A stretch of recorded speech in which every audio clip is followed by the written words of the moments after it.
ஜொஹூரில் JPJ அதிரடி போதைப்பொருள் சோதனையில் சிக்கிய 16 ஓட்டுநர்கள்.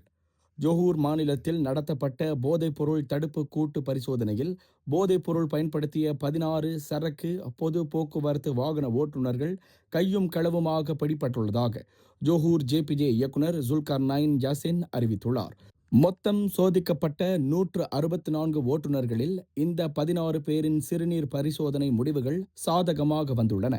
போலீஸ், தேசிய போதைப்பொருள் ஒழிப்பு முகமையான AADK பிளாஸ் நிறுவனத்தின் ஒத்துழைப்போடு பாகோ RNR உள்ளிட்ட பல வியூக முக்கியத்துவம் வாய்ந்த இடங்களில் இச்சோதனை அரங்கேறியது.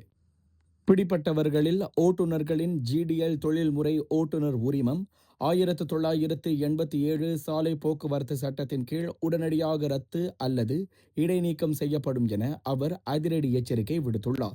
இது மட்டுமின்றி உரிய உரிமமின்றி வாகனம் ஓட்டியது, அனுமதிக்கப்பட்ட அளவை விட அதிகம் பாரம் ஏற்றியது, சட்டவிரோத வாகன மாற்று அமைப்புகள் போன்ற இதர விதிமீறல்களுக்காக பல ஓட்டுநர்களுக்கு எதிராக வழக்கு பதிவு செய்யப்பட்டுள்ளதாகவும் ஜுல்கர்னைன் யாசின் சுட்டிக்காட்டியுள்ளார்.